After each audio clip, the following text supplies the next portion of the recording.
بسم اللہ الرحمن الرحیم۔ ایک بہت ہی زبردست وظیفہ ہے جس کو وظیفہ شفا کہا جاتا ہے۔ آج آپ کی بارگاہ میں وہ پیش کر رہا ہوں، لہٰذا بڑے ہی غور سے اس کو سماعت کیجیے اور اس وظیفے کو بتائے گئے طریقے کے مطابق پڑھیے گا۔ انشاءاللہ عز و جل جیسی بھی بیماری ہوگی اللہ کے کرم سے شفا عطا ہوگی۔ وہ کون کون سی بیماریاں ہیں جن میں یہ جنا شفا مل سکتی ہے وہ ذرا ایک دفعہ سن لیں۔ اس وظیفے کی برکت سے انشاءاللہ ہر قسم کے امراض، مثلا درد سر، گھبراہٹ، یرکان، بخار، بدخوابی، بلڈ پریشر، ٹی بی، کینسر، جادو اور جنات، نظر بد وغیرہ میں بہترین ہے یہ وظیفہ۔ اس وظیفے کو مکمل پڑھ کر دم کریں اور مسلسل 3 بار یہ عمل کریں۔ اب اس وظیفے کو شروع کرتے ہیں۔ سب سے پہلے ایک درود ہے جس کا نام ہے درود شفا۔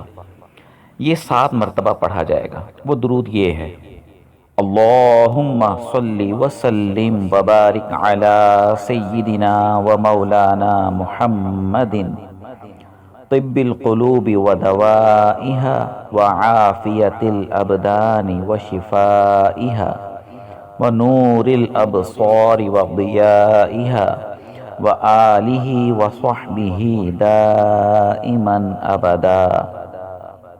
اس کے بعد سورہ فاتحہ یعنی سورہ الحمدللہ پوری 3 بار پڑھیے، پھر آیت الکرسی مکمل 1 بار پڑھیے، پھر سورہ اخلاص یعنی قل هو اللہ احد یہ سورت مکمل 7 بار پڑھیے۔ اس کے بعد پھر وظیفہ شفا 7 بار پڑھنا ہے۔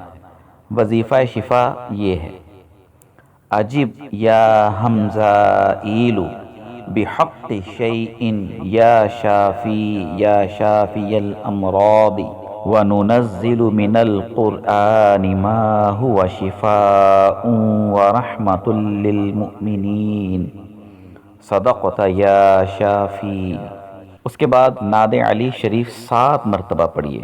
نعت علی یہ ہے: ناد علی مظہر العجائب تجدہ عونا لک فی النوائب کل ہم وغم سینجلی بعظمتک یا اللہ وبنبوتک یا رسول اللہ وبولایتک یا علی یا علی یا علی۔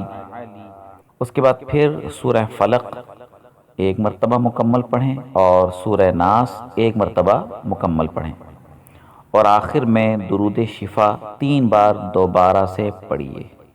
انشاءاللہ عز و جل اس طریقہ کار پر عمل کرنے کی برکت سے اللہ تبارک و تعالی ہر قسم کے امراض سے نجات دے گا۔ یاد رکھیے کہ جس مرض کے لیے یہ پڑھا جائے اس کی نیت پہلے کر لی جائے تو انشاءاللہ عز و جل اللہ تبارک و تعالی اس کے لیے شفا نازل فرمائے گا۔ اللہ تبارک و تعالی عمل کرنے کی توفیق عطا فرمائے۔ آمین بجاہ النبی الامین صلی اللہ تعالی علیہ وآلہ وسلم۔